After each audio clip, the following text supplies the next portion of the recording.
contient un pouvoir redoutable. Dans Jean chapitre 1 au verset 12, il est écrit « Mais à tous ceux qui l'ont reçu, à ceux qui croient en son nom, elle a donné le pouvoir de devenir enfants de Dieu. » À tous ceux qui croient en la parole de Dieu, la parole donne le pouvoir de devenir enfants de Dieu. La foi contient donc un pouvoir, celui de devenir ce que vous croyez. Il s'agit d'une action surnaturelle. Autrement dit, votre foi contient un pouvoir redoutable, le pouvoir de faire de vous ce que vous croyez. Vous devenez ce que vous croyez au plus profond de vous. Vous ne devenez pas ce que vous désirez. Vous ne devenez pas ce que vous espérez. Vous ne devenez pas ce pourquoi vous priez. Vous devenez ce que vous croyez.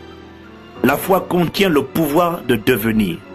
Je ne parle pas d'un mécanisme de pensée positive par lequel vous essayeriez de vous persuader que vous croyez. Je parle de ce que vous croyez véritablement. Or, ce que vous croyez véritablement provient de ce que vous voyez dans votre esprit. Vous avez reçu le pouvoir surnaturel de devenir ce que vous croyez. Il s'agit d'un principe, d'une loi du royaume des cieux et qui opère sur la terre. Faites donc attention à ce que vous croyez. Par quel processus s'opère cette manifestation de ce que vous croyez? En réalité, ce que vous croyez façonne votre mentalité, c'est-à-dire votre manière de penser. Vos pensées, donc la partie invisible, déterminent vos attitudes. Vos attitudes déterminent vos habitudes. Vos habitudes déterminent vos actions, ce que vous faites au quotidien. Et vos actions déterminent vos résultats, les fruits, c'est-à-dire ce que vous recevez dans la vie. Je pourrais aussi dire que toute action produit une réaction et cette réaction se traduit par un résultat. La clé de la réussite ou de l'échec dans la vie se trouve dans les actes que vous posez au quotidien, c'est-à-dire dans vos habitudes. Il y a quelque chose que vous faites régulièrement et qui permet de dire à l'avance si vous allez réussir ou si vous allez échouer. La réussite ou l'échec sont prévisibles et ne dépendent absolument pas du hasard. Un champion ne devient pas champion sur le terrain, mais à l'entraînement. Le terrain ne fait pas le champion, il le révèle simplement au grand jour. Ainsi, je viens de vous expliquer le processus de manifestation de ce que vous recevez dans la vie. Je l'appelle le PAR. Pensée, attitude, action, résultat. Et puisque ce que vous croyez est influencé par ce que vous concevez, que ce que vous concevez est influencé, affecté par ce que vous percevez, que ce que vous percevez est influencé par ce que vous pensez régulièrement, faites en sorte que vos pensées soient conformes à la pensée de Dieu et non à la pensée du monde. Ne vous conformez pas, mais soyez transformés.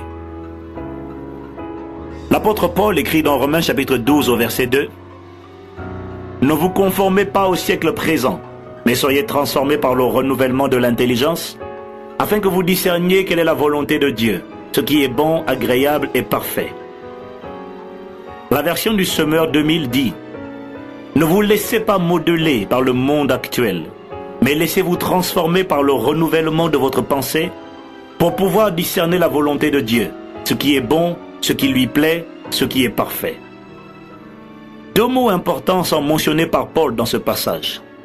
Se conformer et être transformé.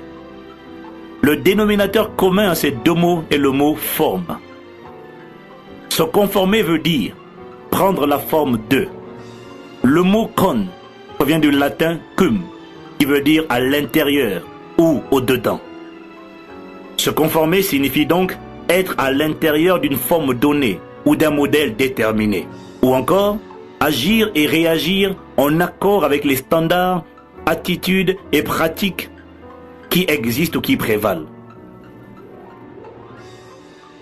À l'inverse, le mot trans signifie au-delà ou à travers. Transformer, du grec métamorphéo, signifie donc aller au-delà d'une forme déterminée, d'un modèle déterminé ou établi, ou encore changer en forme, en nature, en apparence et en structure. Si vous mettez de l'eau dans un verre, cette eau prendra automatiquement la forme du verre. Si le verre est cylindré, l'eau aura une forme cylindrée. Et si le verre est carré, l'eau aura une forme carrée. Si l'eau n'accepte plus d'avoir cette forme carrée ou cylindrée, elle va devoir sortir de son récipient. Le monde, cosmos en grec, représente un système de valeurs, de pensées, de croyances et d'habitudes qui est en vigueur dans une région de la Terre. Le monde ne décrit pas une zone géographique, mais plutôt l'influence d'un système de pensée, de valeurs, de croyances et de pratiques qui opèrent dans une région déterminée. Le tiers-monde, par exemple, n'est pas une zone géographique, mais un système de pensée, une mentalité et des pratiques qui opèrent dans certaines parties du monde et auxquelles se conforment la plupart des habitants des pays pauvres. Paradoxalement, beaucoup habitent dans des pays dits riches, riches en possibilités, en opportunités, en ressources diverses, mais vivent dans un tiers-monde. Nous habitons tous sous les mêmes cieux, mais pas sous le même horizon. Ce qui fait la différence n'est pas la terre ou le pays dans lequel nous vivons, mais plutôt le monde, développé ou sous-développé, que nous avons construit ou laissé construire en nous. L'apôtre Paul nous demande de ne pas nous conformer, c'est-à-dire de ne pas prendre la forme ou le modèle de médiocrité, de convoitise, de bassesse, d'impureté, d'échec, qui provient du système de pensée, des croyances, des pratiques et des valeurs existant autour de nous. Et l'apôtre Paul nous dit d'être transformé, c'est-à-dire d'aller au-delà de ce modèle, de cette forme, de ce moule, en laissant nos pensées être renouvelées par la pensée de Christ. C'est seulement alors que nous pourrons comprendre la volonté de Dieu, c'est-à-dire les desseins, les buts, les plans de Dieu pour la terre, pour notre génération et pour nos familles. Si vous avez été classifié, limité ou étouffé par les systèmes de pensée, la mentalité, les clichés, les stéréotypes que l'on vous a inculqués depuis votre enfance, Dieu dit par la bouche de Paul, « Sortez de ce moule et revenez à mon modèle original. » C'est la raison pour laquelle Paul parle de renouvellement de vos pensées. Revenez au modèle original. Renouveau veut dire rendre neuf de nouveau. Cela veut assurément dire que ce fut le modèle initial qui était en vous à la fondation du monde, mais qui a été endommagé, corrompu par le péché. En effet, il n'y a rien de nouveau sous le soleil. Il y a juste besoin de revenir au modèle original qui est celui de Christ.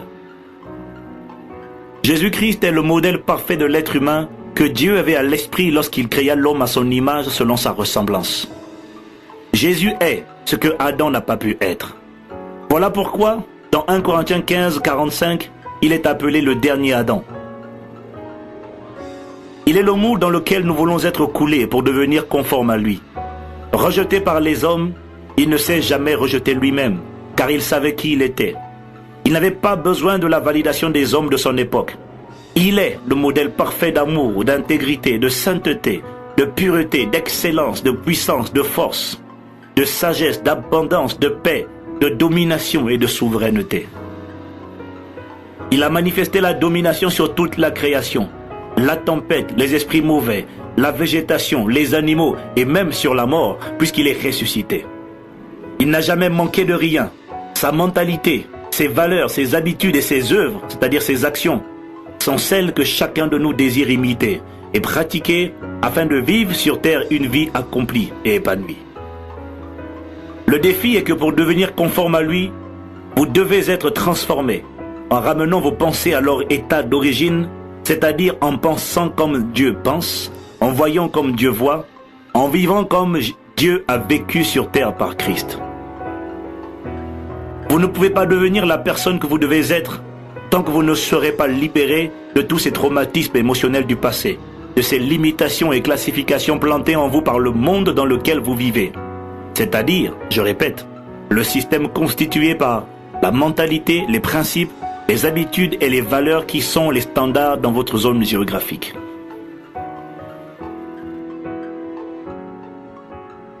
Quelques exemples de monde. Le système de pensée occidental, centré autour des droits de l'homme, de l'égalité des sexes et de certaines valeurs comme la liberté de faire ce que vous voulez, la libéralisation de tout et n'importe quoi au nom de la démocratie, représente un monde qui a la capacité d'influencer la mentalité de ceux qui habitent dans les pays occidentaux et partout ailleurs. Le système de pensée asiatique, centré autour d'un mélange de religions polythéistes et de démocratie dans certains cas, de dictature dans d'autres, représente également un monde à part entière. Il influence ceux qui y sont soumis en leur inculquant très tôt certaines valeurs. Le travail, par exemple, certaines croyances, quasiment un Dieu par habitant, et certaines pratiques qui font que vous serez nécessairement imprégné de ce monde si vous y avez vécu. Le système de pensée africain représente lui aussi un autre monde, avec ses valeurs, perte de temps, ses croyances. Les Blancs sont à l'évidence plus capables et plus intelligents que les Africains.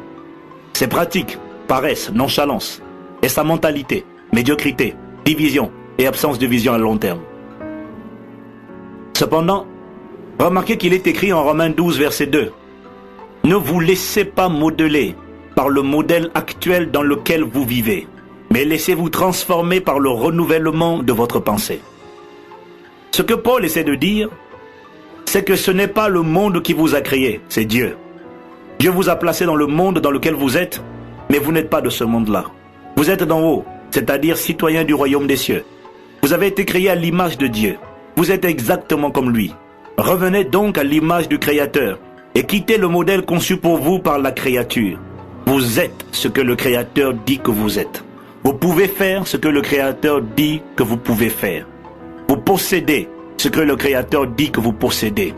Laissez-vous donc transformer en ramenant votre pensée conforme à la pensée d'origine de votre manufacturier, c'est-à-dire Dieu. Sortez du moule, du modèle dans lequel vous étiez et changez de modèle pour adopter la forme, le modèle de l'homme parfait créé au commencement. Quel que soit le monde, c'est-à-dire le système en vigueur dans votre environnement, quel que soit le monde dans lequel vous vous trouvez, il y a pour vous la possibilité de sortir de ce modèle et d'acquérir une autre forme, celle du Créateur, celle de Christ, celle des champions, celle des fils de Dieu. Quel est l'enjeu pour Dieu? Si vous comprenez ce que je viens de décrire, vous comprenez alors que la foi n'est finalement que le reflet de ce que vous voyez, c'est-à-dire de la photographie ou du portrait de vous-même et de votre futur qui se trouve dans votre esprit. L'enjeu pour Dieu est donc de chasser l'ancien portrait, l'ancienne photo de vous, l'ancien modèle contenu dans votre esprit, pour le remplacer par son modèle parfait, c'est-à-dire Christ, son image ou encore sa photo à lui. De la même manière que l'ancienne image a mis du temps à s'installer en vous, à force de répétition et de méditation, souvent involontaire et négative hélas. Cette nouvelle image de Dieu s'implantera en vous progressivement, au travers de la méditation, de la relecture de la Bible et surtout d'une révélation personnelle de votre identité, par le Père lui-même au travers de la prière. Pour revenir au modèle original, vous allez devoir vous débarrasser de certaines mentalités, croyances, habitudes et pratiques qui limitent, affectent les personnes qui vivent dans la conformité à ce monde.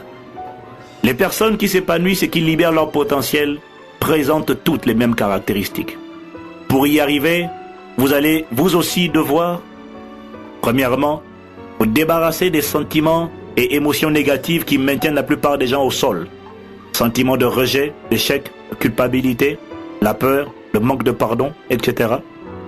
Numéro 2, vous allez devoir développer la mentalité de gagnant qui caractérise les personnes qui libèrent leur potentiel.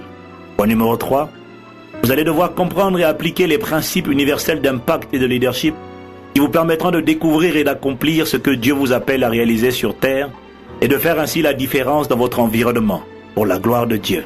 Le troisième point sera abordé dans le prochain tome.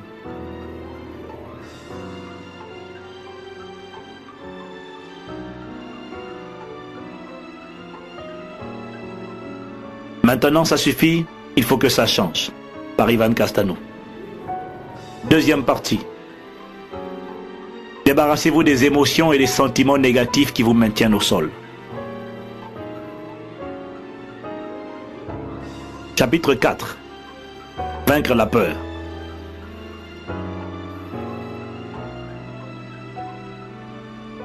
La peur est l'une des armes les plus redoutables que l'ennemi utilise pour paralyser et avorter la destinée des enfants de Dieu. La peur est l'une des plus grandes causes d'échec dans la société. Peur d'échouer, peur du prix à payer, peur de donner, peur des maladies, peur de tomber dans le péché, peur du diable, peur des critiques, des oppositions, peur de la pauvreté ou peur de la prospérité. Les deux plus grandes formes de peur. Les deux formes de peur les plus redoutables sont la peur du rejet et la peur de l'échec. La peur du rejet vous conduit à ne pas essayer, à vous conformer à la pensée populaire et à ne jamais vous démarquer. Elle vous pousse à devenir une photocopie des autres. Elle provient de l'amour conditionnel que vous avez reçu de la part de vos parents. Lorsque vous faisiez quelque chose qu'ils désapprouvaient, ils vous retiraient leur amour et vous l'avez interprété comme un rejet de leur part. Cette crainte d'être de nouveau rejeté vous conduit à rechercher constamment la validation des autres dans tout ce que vous faites. Elle vous conduit à rentrer dans le rang et à ne surtout pas déranger les traditions établies. Comme l'a si bien exprimé un pasteur récemment, qui ne dérange pas se range. Cette peur du rejet s'exprime par les questions suivantes. Que va-t-on penser de moi? Et si les autres me rejetaient? Ou encore, et s'ils ne m'approuvaient pas? La peur de l'échec, quant à elle, vous conduit à ne surtout pas prendre de risques. Vous voulez changer, aller plus loin, mais la question suivante revient fréquemment dans votre esprit. Qu'est-ce qui prouve que tu réussiras cette fois-ci? Ou encore, et si ça ne marchait pas? La peur vous pousse à remettre constamment au lendemain ce que vous devriez faire aujourd'hui. Elle vous pousse à choisir le statu quo, à rester dans votre zone de confort en attendant patiemment qu'un jour la chance vous sourie, ou encore que tous les feux soient ouverts avant de sortir de chez vous. Vous aurez toujours une bonne excuse derrière laquelle vous cachez pour justifier votre peur. Mais sachez que la peur chronique peut devenir une offense envers Dieu. Elle sous-entend que vous considérez que Dieu n'est pas à vos côtés et qu'il n'est pas capable de vous faire réussir. Lorsqu'un enfant curieux entreprend de faire des choses et qu'il les fait mal, le parent gronde et punit l'enfant, créant en lui une image de peur qui est liée au fait d'essayer de faire quelque chose de nouveau ou de différent. Lorsque nous sommes adultes, nous l'expérimentons comme la peur d'échouer, de prendre des risques, la peur de commettre une erreur ou la peur de perdre. La peur provient de quelque chose que vous ne voyez pas. Chaque fois que vous avez peur, cela signifie qu'il y a quelque chose que vous ne comprenez pas ou que vous ne voyez pas. La peur provient de l'ignorance. Moïse aurait eu toutes les raisons d'avoir peur en se présentant devant Pharaon, roi du monde entier à cette époque. Mais la Bible dit qu'il n'eut pas peur de se présenter devant le roi visible, Pharaon, parce qu'il regardait au roi invisible, l'Éternel des armées. Satan est appelé le prince des ténèbres. Le mot prince signifie premier. Le mot ténèbres est également traduit de l'hébreu par ignorance. Ainsi, Satan maintient son règne en vous au travers de votre ignorance. Il règne dans tous les domaines où vous n'avez pas la connaissance. Mais lorsque vous découvrez et expérimentez la connaissance de la vérité, vous devenez réellement libre. Jésus a dit dans Jean 8 au verset 32, « Vous connaîtrez la vérité et la vérité vous affranchira. » Ce n'est pas la vérité qui affranchit, mais la connaissance de cette vérité qui vous affranchit. La vérité existe en effet depuis le commencement. Autrement dit, votre ignorance vous coûte très cher. Le mot connaissance ici, de l'hébreu yada, implique l'intimité, la communion et la relation étroite. Vous ne connaissez véritablement que ce que vous vivez ou appliquez régulièrement. Si vous ne le vivez pas, vous le savez simplement, mais vous ne le connaissez pas encore, puisque ce n'est pas encore votre expérience quotidienne.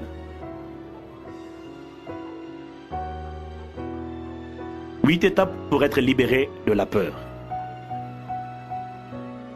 Ne vous laissez pas conquérir par la peur. Soyez victorieux et non victime de la peur. Regardez au roi invisible et pas aux montagnes visibles qui se dressent devant vous. Focalisez-vous sur les promesses et non sur les problèmes, sur les opportunités et non sur les obstacles. Confessez régulièrement votre assurance dans la parole de Dieu et recevez le courage d'aller de l'avant en regardant à Christ, l'auteur de votre foi et celui qui l'amène à la perfection. Je vous suggère les 8 étapes suivantes pour vous libérer de l'emprise de la peur. 1. Réalisez que la peur est une émotion derrière laquelle se cache un esprit. 2 Timothée 1, verset 7. Un esprit de peur est un esprit dont la nature est la peur. Autrement dit, c'est un esprit qui a peur et qui manifeste ce qu'il est. Puisqu'il a toujours peur, si vous demeurez dans la peur, vous l'invitez implicitement et il manifestera en vous ce qu'il est, tout simplement. Comprenez-moi bien, avoir peur ne signifie pas être possédé par un esprit de peur. Mais par contre, si vous demeurez en permanence dans cet état de peur chronique, vous risquez d'attirer à vous cet esprit de peur. Point numéro 2. Créez une atmosphère de louange et d'action de grâce autour de vous par la prière. Dieu siège au milieu de la louange. Il monte au son des cris d'allégresse de son peuple. En face de la peur, faites monter l'intensité de la présence divine en vous par la louange et les actions de grâce. Il y a toujours une intensité de présence divine devant laquelle aucun ennemi ne pourra résister. Philippiens chapitre 4, versets 6 à 7. Ne vous inquiétez de rien, mais en toute chose faites connaître vos besoins à Dieu par des prières et des supplications avec des actions de grâce. Et la paix de Dieu qui surpasse toute intelligence gardera vos cœurs et vos pensées en Jésus-Christ. Point numéro 3. Étudiez et trouvez la parole de Dieu adaptée à cette situation. Que dit la Bible? Quelles sont les promesses de Dieu adaptées à ce défi qui est devant vous? Dieu a déjà libéré toutes les provisions dont vous aurez besoin pendant votre voyage sur terre. Dieu a fait avec vous une alliance qui contient des promesses et des devoirs. La particularité de l'alliance avec Dieu est qu'aucun cas de force majeure ne peut être évoqué pour rompre cette alliance. En d'autres termes, Dieu est lié par ce qu'il a promis. Mais c'est votre responsabilité de lui rappeler ce qu'il a déclaré dans les promesses de la nouvelle alliance. Ésaïe 43, verset 26. Réveille ma mémoire, plaidons ensemble. Parle toi-même afin que tu sois justifié. Point numéro 4. Confessez de votre bouche ce que vous voulez et non ce que vous voyez. Proclamez régulièrement et à haute voix ce que vous savez et non ce que vous sentez. Devant la peur, ce n'est plus le moment de parler à Dieu, mais vous devez vous retourner vers la montagne devant vous pour lui ordonner de disparaître dans le nom de Jésus. Souvenez-vous que Satan ne comprend qu'un seul langage, et c'est celui de la violence. Proverbe chapitre 18, versets 20 à 21. C'est du fruit de sa bouche que l'homme rassasie son corps, c'est du produit de ses lèvres qu'il se rassasie. La mort et la vie sont au pouvoir de la langue, quiconque l'aime en mangera des fruits. Point numéro 5. Remémorez-vous et comptez vos succès passés. Y a-t-il quelque chose que Dieu ait fait dans votre vie hier? Vous a-t-il délivré de la détresse dans le passé? Certainement, avec un peu de recul, vous vous apercevrez que Dieu a fait de grandes choses dans votre vie et que n'eût été sa bonté, vous ne seriez pas là où vous êtes aujourd'hui. Devant l'adversité d'aujourd'hui, souvenez-vous comme David que le même Dieu qui vous a délivré hier vous délivrera également aujourd'hui. 1 Samuel chapitre 17 au verset 37. David dit encore: L'Éternel qui m'a délivré de la griffe du lion et de la patte de l'ours me délivrera aussi de la main de ce Philistin. Et Saül dit à David: Va, et que l'Éternel soit avec toi. Point numéro 6. Attendez-vous à remporter la victoire. Jouer pour gagner et jouer pour ne pas perdre fait toute la différence entre un gagnant et un perdant. Lorsque vous avez prophétisé votre victoire, attendez-vous à triompher. Car en Christ, vous avez déjà triomphé. Ce à quoi vous vous attendez le plus sera ce qui se matérialisera dans votre vie. Ne sous-estimez pas la puissance de l'imagination. Vous devez percevoir le succès pour le concevoir, puis croire avant de pouvoir le recevoir. Point numéro 7, agissez. Dominez la peur en passant à l'action. L'action produit la réaction. Et sans action, il n'y a pas de réaction. C'est la phase pratique au cours de laquelle vous allez apprivoiser cette peur en l'affrontant. Souvenez-vous que le courage n'est pas l'absence de peur, mais simplement l'audace d'affronter ce que vous craignez. Point numéro 8. Disciplinez vos pensées. Mettez constamment autour de vous ce que vous désirez voir à l'intérieur de vous. Puisque vos pensées sont influencées par ce que vous entendez, disciplinez-vous pour n'écouter autant que possible que ce qui vous édifie. Saturez-vous de paroles positives, assertives et de paroles de foi. Lisez et écoutez des enseignements, des cassettes de proclamation positive de la parole de Dieu. Je vous recommanderai à ce sujet Prier ensemble, dont je suis également l'auteur, ou des témoignages de personnes qui ont réussi à vaincre la peur, la procrastination et l'échec. En résumé, nourrissez régulièrement votre esprit de tout ce qui est positif et agréable à Dieu. Philippiens 4, verset 8. Au reste, frères, que tout ce qui est vrai, tout ce qui est honorable, tout ce qui est juste, tout ce qui est pur, tout ce qui est aimable, tout ce qui mérite l'approbation, ce qui est vertueux et digne de louange, soit l'objet de vos pensées.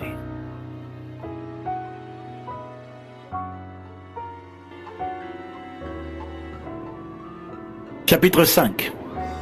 Vaincre le sentiment de rejet. Le rejet est l'une des portes les plus faciles par laquelle Satan entre et exerce une emprise durable sur la vie des individus. Le rejet est une racine dont les manifestations, c'est-à-dire les fruits, sont nombreux. Parmi les plus répandus, vous retrouverez la rébellion, l'amertume, le complexe d'infériorité, la dépression, la peur sous ses différentes formes, le manque de confiance en soi, l'insécurité, etc. Le sentiment de rejet dégrade toujours l'image de soi, produisant ainsi une faible estime personnelle et un total manque de confiance. La femme avec la perte de sang. Marc chapitre 5, versets 25 à 34. Vous observerez que même dans la Bible, les gens avaient tendance à appeler les personnes malades par leur handicap, c'est-à-dire par leurs problèmes, ou encore par le caractère qu'elles manifestaient. Ainsi, nous retrouvons par exemple l'histoire de la femme avec la perte de sang. Son prénom ou son nom avait été oublié, et les gens l'appelaient par son problème. Imaginez-vous une personne que l'on n'appelle même plus par son nom, qui est malade depuis 12 ans, qui est financièrement fauché, tout son argent utilisé à essayer de se faire soigner sans succès. Une femme qui est émotionnellement brisée, perte d'espoir, ainsi que socialement et familialement rejetée. Dans la loi de l'Ancien Testament, elle était considérée comme étant impure. Lévitique chapitre 15 au verset 25. Lorsque les gens la voyaient, ils la confondaient avec son problème, au point de faire d'elle et de son problème une seule personne. Comme si elle était ce problème personnifié. Je suis convaincu pour ma part qu'elle a fini par croire quel est son problème ne faisait qu'un. N'est-il pas formidable de constater qu'en dépit de comment l'appelaient les autres, Jésus l'a appelée ma fille, c'est-à-dire une femme que Dieu a acceptée, bien que les hommes l'aient rejetée. Une femme de valeur que les hommes ont dévalorisée. Une femme qui elle aussi avait droit à l'héritage du peuple de Dieu. Vous est-il arrivé d'être traité de rebelle, de bête, de moins intelligent, de déficient, d'incapable, d'affreux, de moche ou encore de retardé? Ça veut dire que l'on vous a appelé soit par votre handicap émotionnel, soit par votre handicap physique. Ce qu'ils ont oublié de vous dire, c'est que vous n'êtes pas ce que vous faites, que vous pouvez commettre une erreur, mais cela ne fait pas de vous une erreur. Vous êtes ce que le manufacturier, Dieu, dit que vous êtes. Vous vous êtes comporté comme rebelle ou autre, parce que c'était votre manière d'exprimer une blessure, une frustration qui se trouve à l'intérieur de vous. Comme nous l'avons vu dans la première partie, votre perception a déterminé votre réception au travers de ce que nous avons appelé le processus de manifestation, le par. Vos pensées dominantes ont influencé votre attitude. Votre attitude, c'est-à-dire sentiments et émotions, a influencé vos actions. Et vos actions ont abouti à des résultats. Vos résultats sont les fruits, la partie visible. Et vos pensées sont la racine, la partie invisible. Le fait de se sentir moins intelligent, incapable, déficient ou affreux n'est qu'un résultat, c'est-à-dire un fruit. Changez la racine, ce qui entre dans l'esprit, et vous verrez comment la performance changera de manière inévitable. Voilà une histoire excellente. J'ai lu une fois l'histoire suivante. Un conférencier commence son séminaire en tenant bien haut un billet de 500 euros. Il demande aux gens qui aimerait avoir ce billet. Les mains commencent à se lever. Alors il dit, je vais donner ce billet de 500 euros à l'un d'entre vous, mais avant cela, laissez-moi d'abord faire quelque chose avec. Il chiffonne alors le billet avec force et il demande, est-ce que vous voulez toujours ce billet de 500 euros? Les mains continuent de se lever. Bon, d'accord. Mais que se passera-t-il si je fais cela? Il jette le billet froissé par terre et saute à pieds joints dessus, l'écrasant autant que possible et le recouvrant de poussière du plancher. Ensuite, il demande, qui veut encore avoir ce billet? Évidemment, les mains continuent de se lever. Mes amis, vous venez d'apprendre une leçon. Peu importe ce que je fais avec ce billet, vous le voulez toujours parce que sa valeur n'a pas changé. Il vaut toujours 500 euros. Plusieurs fois dans votre vie, vous serez froissé, rejeté, souillé par les gens ou par les événements. Vous aurez l'impression que vous ne valez plus rien, mais en réalité, votre valeur n'aura pas changé. La valeur d'une personne ne tient pas à ce qu'elle fait ou à ce qu'elle ne fait pas. L'exemple de Jacob et de Pierre. Jacob a pensé toute sa vie n'être qu'un voleur, un trompeur, un escroc, jusqu'au jour où Dieu lui déclara qu'il était un champion, un vainqueur. Genèse chapitre 32, verset 28. Simon, qui veut dire instable, inconsistant, a aussi vécu une vie d'inconsistance, certainement influencé par ce que les autres disaient de lui et ce qu'il pensait de lui-même. Mais le jour où Jésus le vit, il l'appela Pierre. Jean chapitre 1, verset 42. Ce qui signifie roc, solide, consistant, l'appelant ainsi par son potentiel caché et non par ce que les autres voyaient. L'exemple de Gédéon. De même, Dieu appelait Gédéon par son potentiel. Juge chapitre 6 au verset 12. Vaillant héros, alors que Gédéon lui-même se considérait comme un médiocre, pauvre, complexé, timide, lâche et incapable de faire un seul exploit. Gédéon appartenait à la moins considérée de toutes les tribus d'Israël, à la moins considérée des familles de cette tribu, et dans sa propre famille, il était le moins considéré, le plus petit et certainement le plus rejeté de tous. Juge chapitre 6 au verset 15. Malgré cela, Dieu vit en lui un vaillant héros, un homme de valeur. La traduction de l'anglaise King James. Et lorsqu'il crut à ce que Dieu dit de lui, il devint un puissant héros qui fit des exploits avec Dieu, parce qu'il crut et confessa sur lui et sur son peuple ce que l'Éternel lui déclara. Dieu vous connaît mieux que personne. Vous devez savoir que devant Dieu, vous existiez avant votre naissance et qu'il vous connaissait déjà. Jérémie 1, verset 5. Votre naissance n'est que le jour de votre manifestation. Vos parents sont comme des postiers, des personnes qui transportent des colis. Vos parents sont comme des postiers qui vous ont déposé sur la terre. Que vos parents aient ou n'aient pas voulu vous avoir, sachez que Dieu a décidé de vous envoyer sur terre. Vous n'êtes pas un accident, mais vous existez pour un but. Vous savez maintenant que vous avez reçu le pouvoir de choisir et que tout ce qui a été dit ou fait sur vous ne demeurera vrai que si vous choisissez de le garder dans votre esprit. Vous pouvez changer cette image de vous en commençant à écouter, accepter et confesser quotidiennement sur vous ce que Dieu lui-même, votre Créateur, dit à votre sujet. Le fait que vous soyez sur terre prouve que vous êtes déjà un champion depuis le jour de votre naissance. Les médecins disent qu'il y a environ 400 millions de spermatozoïdes. D'autres disent 4 millions, mais qu'importe. 400 millions de spermatozoïdes qui sont émis lors des rapports sexuels. Sur ces 400 millions, un seul va déclencher l'ovulation. Le fait que vous soyez né prouve que vous avez déjà remporté la course devant tous les autres. Vous seul l'avez survécu, achevé la course et persévéré pour venir au monde. Vous êtes donc ce que j'appelle un champion depuis le jour de votre naissance. Dieu n'est pas intimidé par votre passé, ni par vos mauvaises performances. Il n'a pas dit son dernier mot à votre sujet. Vous êtes l'ouvrage que Dieu construit. Éphésiens 2, verset 10. Le mot grec de ouvrage ici est poiemba, également traduit en français par poème. Vous êtes le poème que Dieu écrit, le chef-d'œuvre qu'il façonne, et il achèvera son œuvre en vous.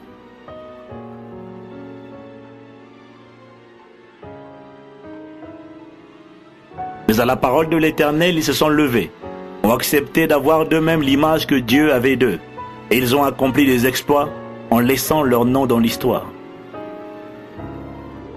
Saviez-vous que le génie, inventeur Thomas Edison, inventeur de l'électricité et de tant d'autres découvertes, n'alla à l'école que 3 mois, et pourtant il n'y finit pas dans la misère? Saviez-vous qu'en France, en 2001, selon l'APCE, l'Agence pour la création d'entreprises, 40% des chefs d'entreprise ne possédaient pas le baccalauréat? Ce qui signifie que plusieurs personnes diplômées d'école ou d'université travaillent pour d'autres qui n'ont pas le baccalauréat. Cependant, bien que n'ayant pas de diplôme, toutes celles qui réussissent ont en commun les caractéristiques suivantes. Elles possèdent une vision claire de leur futur. Elles établissent des objectifs. Elles ont une bonne image d'elles-mêmes. Elles ont appris à développer une attitude positive. Elles savent communiquer efficacement avec les autres. Elles sont remplies de confiance, sont disciplinées, diligentes et enfin, elles recherchent toujours le moyen de faire mieux ce qu'elles font bien. Autrement dit, elles se distinguent des autres non par un QI, un quotient intellectuel supérieur à la moyenne, mais par un quotient émotionnel, un QE, supérieur à la moyenne. Quels que soient vos échecs passés, je pourrais vous fournir la liste de plusieurs personnes qui ont connu la même situation que vous, mais qui ne se sont pas laissées intimider. Ainsi, cessez de vous apitoyer sur vous-même et décidez de changer votre perception de vous-même. Faites plutôt de vos échecs passés un tremplin vers votre succès. Cessez de blâmer le monde entier et libérez ces personnes que vous retenez dans votre cœur.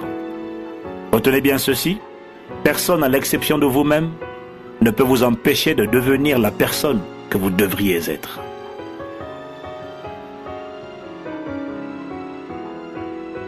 Chapitre 7. Vaincre le manque de pardon. La Bible affirme avec force qu'à la nouvelle naissance, après la repentance, nous sommes pardonnés pour tous nos péchés, passés et présents. Ainsi, nous pouvons nous approcher avec assurance du trône de la grâce et rejeter le sentiment de culpabilité par lequel Satan nous tenait captifs. Il est indispensable de vous rappeler que si vous ne pardonnez pas, la Bible dit que Dieu ne peut pas vous pardonner. Matthieu 18, verset 35. Ce n'est pas qu'il ne veuille pas vous pardonner, mais il ne le peut pas. Il est obligé, à cause de son intégrité, de respecter les lois ou les principes qu'il a lui-même établis. 5 choses à savoir sur le pardon. Numéro 1. Pardonner, ce n'est pas oublier. C'est simplement libérer votre mémoire afin que celle-ci puisse se remplir de pensées et de sentiments positifs qui vont construire votre destinée. Un proverbe dit « Qui veut aller loin ménage sa monture ». Si vous êtes surchargé, vous ne pourrez pas aller bien loin dans la vie. Christ vous propose de vous décharger sur lui de tous vos fardeaux et de prendre son joug qui est léger. Choisissez de laisser aller ces personnes qui vous ont blessé et laissez s'exprimer le pardon de Christ au travers de vous. Point numéro 2. Une personne qui sème pardonne, car elle ne veut pas donner à Satan une seule occasion de se réjouir à son sujet. Elle pardonne car elle a en elle la nature de Dieu. Point numéro 3. Ne pas pardonner équivaut à se dénaturer. Souvenez-vous que vous avez été créé avec la nature de Dieu. C'est votre première nature. Le manque de pardon est donc une seconde nature. Revenez à votre première nature, celle que vous aviez avant la fondation du monde lorsque vous étiez en Christ.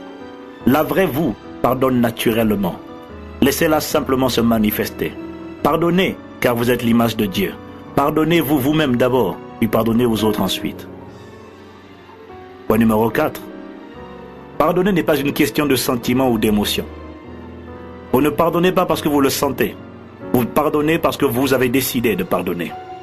Si vous chantez parce que vous êtes heureux, alors vous dépendez de vos sentiments et de vos émotions. Il vous faut une bonne nouvelle pour vous réjouir. Mais si vous êtes heureux parce que vous chantez, alors vos sentiments et vos émotions dépendent de ce que vous décidez.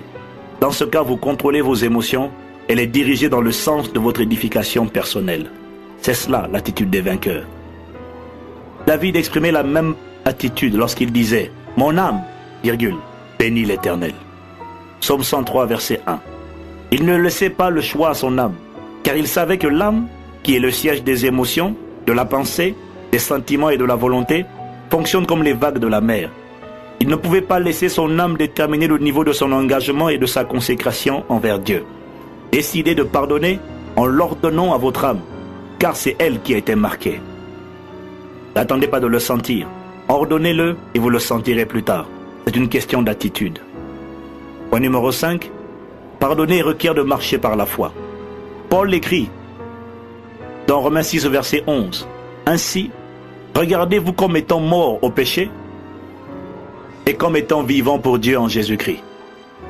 Littéralement, l'expression « regardez-vous » signifie « acceptez l'idée selon laquelle » ou encore « considérez-vous » ou encore « reposez-vous sur le fait que ». Le jour où vous acceptez de croire que Christ en vous règne, vous ne laissez plus le péché régner en vous. Souvenez-vous que votre vieil homme, encore appelé vieille nature, n'est pas mort, mais crucifié ou encore réduit à l'impuissance. Le jour où vous oubliez de le crucifier, il reviendra à la vie et vous marcherez de nouveau par la chair, c'est-à-dire avec les vices, les passions et les blessures émotionnelles de votre vieil homme, donc de votre passé. Cependant, comprenez que la personne qui, à l'intérieur de vous, avait du mal à pardonner a été crucifiée. Le vrai vous est comme Christ. Tout ce que Dieu est, vous l'êtes. Tout ce que Dieu fait, vous pouvez le faire sans aucun effort. Il suffit simplement de regarder constamment à la vérité. Il ne s'agit pas de sentir que vous êtes libéré du péché. Il s'agit de le savoir. Premièrement, vous devez reconnaître le fait. Et deuxièmement, vous devez accepter de le visualiser. Vous devez accepter de vous voir mort au péché et donc libéré de son emprise. C'est lorsque vous le croirez que vous le vivrez. Mon témoignage personnel. C'est par cette révélation de la mort au péché que j'ai personnellement été libéré de la convoitise des femmes qui m'a tenu captif pendant la première année de ma conversion. Je luttais contre la convoitise avec mes forces et je n'y arrivais pas. Et puis un jour, j'ai supplié le Seigneur de me délivrer et il m'a révélé que mon problème était mon ignorance.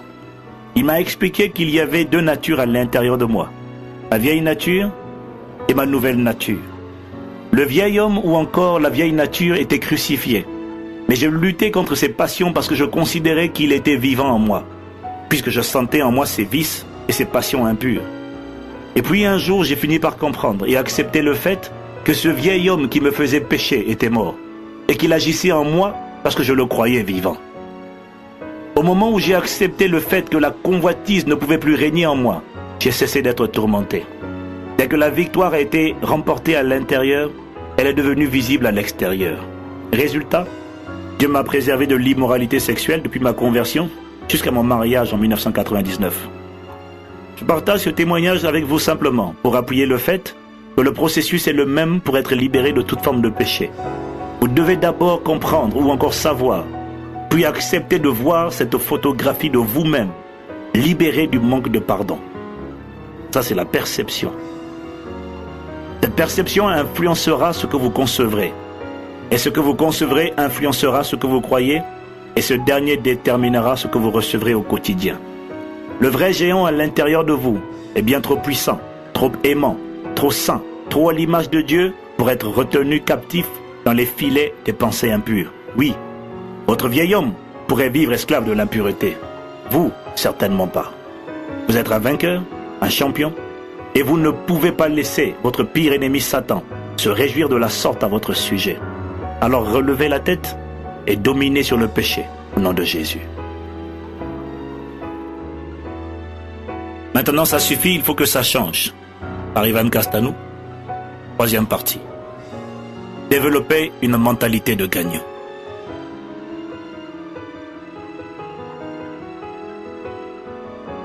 Chapitre 8. Développer le sens de la responsabilité.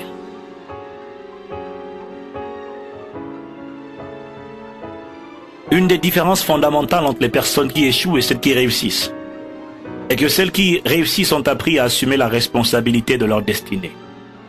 Celles qui échouent passent leur temps à imputer au monde entier la faute et la responsabilité pour ce qu'elles sont aujourd'hui. La plupart des gens ont une très bonne et une très pertinente excuse pour justifier ce qu'elles sont aujourd'hui. Ce n'est pas souvent leur faute, car c'est toujours la faute de quelqu'un d'autre. Comment en êtes-vous arrivé là où vous êtes aujourd'hui? Comment se fait-il que vous ne soyez pas la personne que vous devriez être? Comment se fait-il que vous ne soyez pas en train de faire ce que vous rêvez de faire? À cette question, la plupart d'entre nous répondent par une excuse. C'est certainement la faute à quelqu'un d'autre. Je ne suis pas responsable de ce qui m'est arrivé. C'est certainement à cause de la colonisation, ou de mes parents, ou de mon mari, ou de ma femme, ou de mes professeurs, ou des leaders religieux, ou mieux, c'est la faute de Satan, des sorciers, etc. Bref, c'est la faute des personnes qui avaient de l'influence sur moi et qui ont abusé de moi, qui m'ont maltraité, qui m'ont mal enseigné, qui m'ont rejeté, frappé, méprisé, etc. Que Dieu vous bénisse et rendez-vous au sommet.